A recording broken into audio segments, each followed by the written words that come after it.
الحمد لله رب العالمين والصلاة والسلام على رسوله محمد وعلى آله وصحبه أجمعين.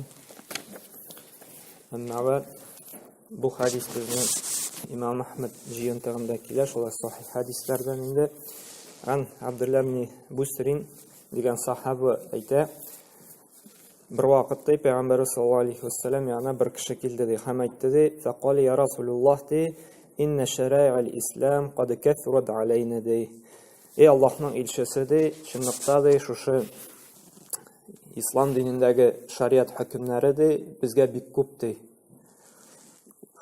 Bu ko'rsatayni sahobalarning ilmga umtilishi gil bilasi kela nendey izgi amallar bor, nendey xayrli foydali ilm borligi to'g'risida endi shularni payg'ambarimizdan so'raylar, bilasizlar kela umtilalar bilirga endi ham aytdi. Shulay davom etib sababun natamassuku bihi jami'atin hamdi qaysisi tutunamdi shu biti ibodatlarida qoplab olashaqdi endi. Ya'ni so'raysa kela shu nafil ibodatlar endi hukmlari bek ko'p deb butinisida ishlab bitira olmaydi. Ammo lekin shunday kengash berdi, qaysisini men ishlayimdi, shu bütün nafil ibodatlarida qoplab bilab olashaqdi endi. Ham payg'ambar sollallohu alayhi vasallam narsada la yazalu lisanuka ratban min zikrillah azza va jalla, bir qashanda tilinde gil yuvish bo'lib tursin de Allohni zikr etibdi. Bu payg'ambar sollallohu alayhi vasallam vasiyati, nasihati bizga ayta, tilimiz gil yuvish bo'lib turgan tiyish Allohni zikr etu. Ya'ni tilimiz bir qachonda to'xtarga tiyish tugul, Allohni zikr etudan endi. Bu Allohning zikr etining fazilati to'g'risida bu hadis endi. Ham Muslimdagilar shunday hadis, Aisha radhiyallohu anhadan so'raylar. Payg'ambar sollallohu alayhi vasallam sifatlarida payg'ambar Aisha radhiyallohu anha aytadi, kana Rasululloh sallallohu alayhi vasallam de yazkurulloh ala kulli ahyanihi de, payg'ambarimiz de har vaqtda Allohni zikr etadigan bo'lgan endi.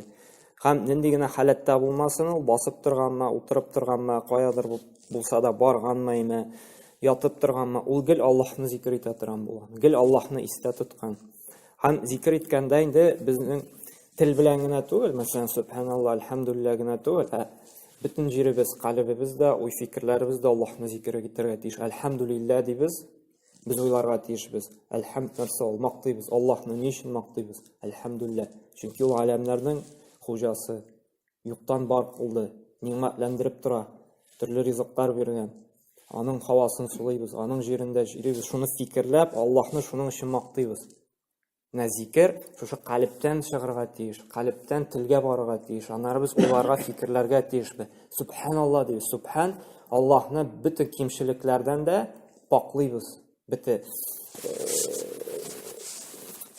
nidan kimchilikdan endi orindiramiz, chistartamiz. Subhanalloh, Alloh taala barlik kimchiliklardan pok. Allohu akbar, Alloh taala eng buyugi, eng ulug'i.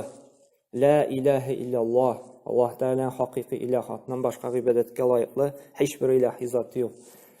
Ham shulay payg'ambar sollallohu alayhi vasallam aytdi, Buxoriy jildagi hadisida ina kalimatan habibatan ila rohman de ikki so'z bordi. Allohning yaratganda, rahimli Robbimizni yaratgan ikki so'zi bordi. Xafifatan ala lisan de, u tilga de bek jengildi u so'zlardi. Mana lekin narsada rahimli Robbimizga u bek yaratgan so'zlardi. Tilga bek jengildi. Saqilatan fil mizandi. Amma ki mizonda qiyomat kunidagi o'lchovda u bek og'ir bo'lashaqdi shu so'zlarini. U narsada subhanallohi va bihamdihi subhanallohil azim. Shu zikrni aytamiz ekan, bek jengil bitan aytib qo'yra. Subhanalloh bihamdihi subhanallohil azim. Shulay bir og'irligida. Amma shu so'zlarni shu mizonimizda qiyomat kunida bek og'ir bo'lashaqlardi. Ham shu so'zlarni de Robbimiz bek qatı yaratadi, shu zikrni de. Shunga ko'ra, shu so'zlarni endi har doim turishga kerakini aytirganda, ham qay bir sahobalar aytadigan bo'lganda, Allohni yaratuvimizning bir alamati de Allohni ko'paytib zikr etadi. Biz bir narsani yaratamiz ekan, biz uni ko'p etib siyleymiz, ko'p etib zikr etamiz bit endi. Zikr etu ol iskada tushirib, gil ista tutuv deganda so'z. Zikrning to'g'ridan-to'g'ri ma'nosi. Gil ista tutuv. Masalan, kishi kino yaratadi, kino qarag'aymi? U bitini gil kino turida siyley. O mana shunday yangi kino chiqdi, bitta aktyorlarning ismini bilanda, bitta kino qaragan sayon do'stuna siyley, chunki u kino yaratadi, gil shuni ista tutadi. Birer kishi anda mashinalar yaratadi, deymi? U gil mashinalar turida siyley. O mana yangi mashina chiqdi, mensa shuni xatlik qiraman, shuni xatlik qira. Yoshlar endi telefon yaratadilar, shulay bitni. Bitta yangi chiqqan modelni bilalar, bittasini nechek ishlaydi bilar. Gil shuni turida ana siylashar, shuni bilan o'tiradi. Chunki ularni yaratadi. Shulay bit. Shu g'alamati shuni yaratuv, aning turida ko'p siylavi, ko'p o'ylavi, ko'p o'quvi, anda ko'p biluvi endi. Agarda biz Allohni ko'p yaratamiz ekan, biz uni gil istab tashaqmiz.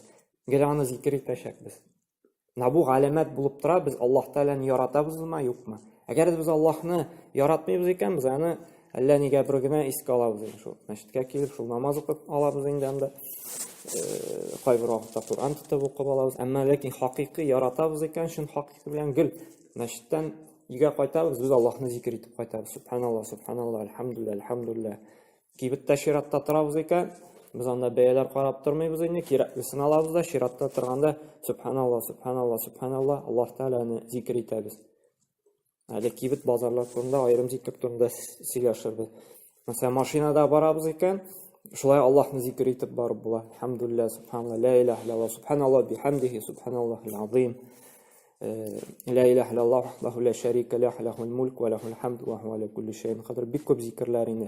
Ham endi eng xayrli zikrlarning birisi endi ul Qur'on o'qiydi. Masalan, yotdan bilgan suralarni o'qib, Fotiha surasini o'qiymiz, unda Qul huvalloh surasini o'qiydi. Bu eng yaxshi zikrlarning birisi endi. Chunki Qur'on ul Allohning so'zlari, Allohning zikri endi. Ham shulay Qur'onni tinglav, shulay zikr etuvga kiradi. Chunki Payg'ambar sollallohu alayhi vasallam bir sahobaga ayta, o'qala demadi, Qur'onni deydi. Sahoba ajablana, "Nechagina Rasululloh Qur'on senga endi bitindi, sen o'qirga tiyishsin bizga." Yo'q, men Qur'onni deb tinglarga da yaratam deydi. Ya'ni bu ko'rsata, biz yaratirga tiyish, biz Qur'onni shulay tinglarga da. Uni tinglab lazzat olirga tiyish biz endi. Agarda hali onun ma'nosini tushunsak, anglasak, hali tag'inda bizning iymonlarimiz quvvatlanib, tag'inda ketadi. Lekin anglamasak da tinglarga tirishirga kerak endi. Chunki biz ana birinchidan Alloh so'zlarini, ikkinchidan biz Allohni zikr etamiz, shuni tinglab endi. Anlar endi uchinchidan biz senga baribir yoqlarga yengilroq bo'lashaq endi, so'zlarini yalanashak biz endi o'qirga, yoqlarga yengil bo'lashaq endi. Ham bir sahoba aytgan, sahoba bir g'olim aytgan. Agarda qalblarimiz sof, shista bo'lsa edi, mana shu gunohlardan endi biz Qur'onni tinglab to'ya olmasak edi. Biz Qur'onni har vaqtda da tinglisi kelib turar edi. Qur'onni tinglab lazzat olar edi. Lekin qizg'anishga qarshi bizning qalblarimiz shunday gunohga botgan orqasida biz Qur'onni tinglab lazzat olmaymiz. Qur'onni tinglishimiz kerak. Bizga kerak muzika, bizga kerak munojotlar, bizga kerak nashidlar, biz shuni ko'ngil ochtiramiz. Chunki qalbimiz qoraygan bizning. Qalbimiz shisto, sof bo'lsa, biz Qur'on tinglisi kelar edi ko'proq. Qur'onni tinglab biz rahat olariq, tinchlik ingeriq qalbimizga. Shunga ko'ra shu qora qalblarimizni bizga og'artirga, shistartirga kerak. Ko'proq Allohni zikr etib, ko'proq foydali ilm olib, shu va'zlanib, ko'proq hadislar o'qib, shu suralar, oyatlar o'qib, fikrlab, izgi amallar qilib, shu qoragan qalbimizni narsa shistartirga kerak. Ham shulay Anfal surasining 2-oyatida Alloh subhanahu va taolo ayta: "Innamal mu'minuna allazina idza zukirallohu wajilat qulubuhum." Mu'minlar kimlar olardi? Allohni zikr etsalar, qalblari titranadi. Ya'ni qalblari xushuqlanadi. Allohni zikr etib, ulardir shin mu'minlardir. Ham shulay qalb Allohni zikr etib, shu subhanalloh, alhamdulillah yoki Qur'on o'qib, ularning qalblarına tinchlik engadi. Qur'onda Ra'd surasining 28-oyatida ayta: "Allazina amanu va tatma'innal qulubuhum bi zikrillah." Kimlarda Allohga iymon keltirdi, haqiqiy iymon endi, ularning qalblari Allohni zikr etib tinchlanadi. Ala bi zikrillah tatma'innal qulub. Endi Allohni zikr etib qalblar tinchlanmaymi deydi. Shunday tamna bir shu mashaqat, bir qo'yga kelsa, mana Qur'on o'qib Allohni esga тотып, Аллаһны зикр итеп карыйк, чынлап та калып тынычлана. Кур'ан укып карасак та, хәтта мәгънәсен аңламасак та тынычлык иңә. Чөнки бу Аллаһның вәгъдәсе. Нинди генә кайгы борчы булмасын, Кур'ан укыйбыз икән, Аллаһны зикр итәбез икән, безнең калыплар тынычлана. Чөнки без онытылабыз, фикерлибез шушы аятлар турында инде. Шуңа күрә кем турыдан-туры Кур'анны аңламый, тәрҗемәсен укырга кирәк инде. Тагын да шушы тынычлануы, хушуклануы тагын да яхшырак булачак инде. Һәм Аллаһ Субханаһу ва Тааля Ахзаб сүрәсенең 41-нче аятында әйтә: "Я әйюһәлләзина аману Uzkurullah zikran kesiran ve sebbihu bukratan ve asila. Ey iman kitirişler de Allah'ını küp itip de iske alığız de, küp itip zikir itigiz de. Allah Teala emir iteminde. Uzkurullah de, Allah'ını zikir itigiz de. Emir ravuşundakile. Ana tesbihler itigiz de. Hem Vezkurullaha kesiran leallekum tuflihun de. Mısır Cuma suresi 10. ayetinde ayta. Allah'ını küp itip zikir itigiz de. Бәлки сізде оңышқа ерішірсіз дейді. Оңышқа ерішу деген сөз жәннәткә кіру. Ең зор оңыш кішінің инде ол жәннәткә кіру инде. Хамна бу дәлил була, әгәр дә без Аллаһны күп итеп зикр итәбез икән, гел Аллаһ истә була икән, гел калбыбыз Аллаһ белән бәйле икән, без оңышка ерешәчәкбез. Оңышның нәтиҗәсе нәрсә? Ул жәннәт булып тора инде. Һәм وَالذَّاكِرِينَ اللَّهَ كَثِيرًا وَذَاكِرَاتٍ Аллаһны күп итеп зикр итүче иратлар яки хатын-кызларда инде, мин мусульманнарда инде а'аддаллаһу лахум мәгъфиратан ва аҗран азима ди. Аларга да Аллаһ Тәала улуг бер мәгъфират һәм зур әҗр әзерләде ди.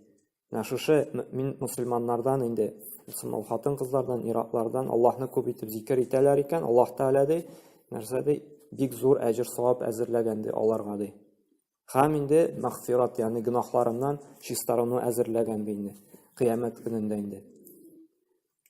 Һәм шуңа күрә без һәр вакытта да инде Аллаһны истә тотып, аны тырышырга кирәк, зикр итәргә инде. Һәм дирәктә Аллаһны зикр итү күбәя кая гафиллек тарала, кая Аллаһны гомумән зикр итмиләр. Шундай җирдә Аллаһны зикр итәсең икән, синең дәрәҗә Аллаһ каршында тагы да күп. Мәсәлән, базарда, кибеттә без беләбез, анда Аллаһны зикр итмиләр. Шулай бит? Анда кеше килгән, кемдер анда сәүдә кылып үзенә акча эшли, бар максат акча эшли, яки инде кемдер кирәк хаҗатын ала. Анда Аллаһны зикр итеп булмый. Әмма ләкин шушындый җирдә Аллаһны зикр итәсең икән, синең дәрәҗәң Аллаһ каршында тагын да зурак, тагын да күбрәк дәрәҗә аласың инде Аллаһ каршында инде. Һәм хәтта базарга, кибеткә керүнең аерым дуасы да бар. Пәйгамбәр саллаллаһу безгә өйрәтеп калдырды. Шундый фазиләткә ия.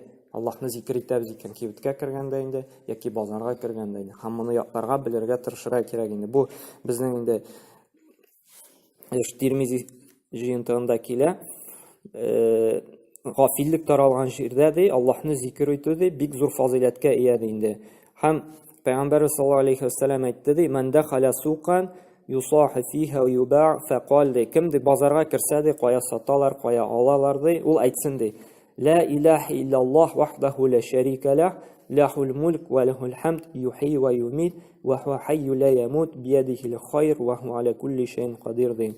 Һәм ди Аллаһ субханаһу ва тааля ди мең төрле әҗр савап языр ди, һәм мең төрле бузыклыктан ди сөртер ди. Ягъни мең төрле бузыклыгын ди кичерер, сөртер ди, гафу итер ди инде.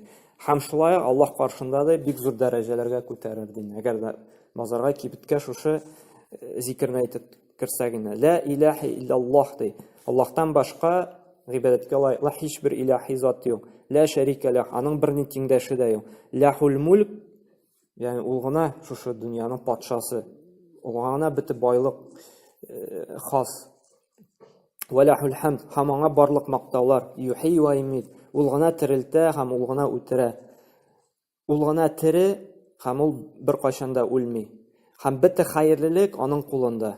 Һәм ул бөтен нәрсәгә дә кудрәтле дигән. Аның мәгънәсе шушы диганым инде. Менә бу сөннәт булып тора, Пәйгамбәр саллаллаһу алейһи өйрәткән, шушы сәүдә җиренә инде, базарга, кибеткә кергәндә шушы дуаны әйтеп кергә кирәк инде. Чөнки шушы гафиллек таралган җирдә, Аллаһны зикр итмәгән җирдә без Аллаһны зикр итәбез икән инде, менә шундый улуг фазиләткә ия булабыз инде. 1000 әҗр савабы инде, хәсәнәт дип безнең изге гамәл языла, һәм 1000 начар гамәлебезне Аллаһ Субхану тәгалә сөртә инде. Ягъни кеше гөнаһларга кагыла инде. Улуг гөнаһларга түгел, кеше гөнаһларыбызны. Һәм инде бик күп дәрәҗәгә Аллаһ Субхану тәгалә безне күтәрәчәк инде. Һәм шуңа күрә, кая менә гафиллек күренә, без инде Аллаһны зикр итәргә тиешбез. Һәм бер кайчан да вакытны әрәм итмәскә тиешбез. Әйтеп киттем бит инде. Я чиратта торабызмы, Аллаһны зикр итәргә тиешбез анда. Мәчеткә барабызмы, мәчеттән кайтабызмы, шушы юлда Аллаһны зикр итгәндә яки сүрә укыйк, берәр ятлаган сүрәне, яки субханаллаһ, альхамдулиллаһ, тәсбих, тәхмид әйтик, яки анда сәфәрдә, машинада бер кая барабызмы, анда кунакка берәр кая барабызмы, шушы юлда әгәр дә үзебез генә барабыз икән, яки сөйләшергә сүз бетте икән, Аллаһны зикр итик. Бер кайчан да вакытларыбызны инде әрәм итмик. Гел Аллаһны истә тотып инде уйланык, фикерлек инде. Һәм әйткәнемчә, зикр әйткәндә тел генә эшләргә тиеш түгел. Уйлап, фикерләп әйтергә тиешбез. Субханакаллаһу бихамдика ва ашһаду ан ла илаха илля анта астагфирука ва атубу илейк.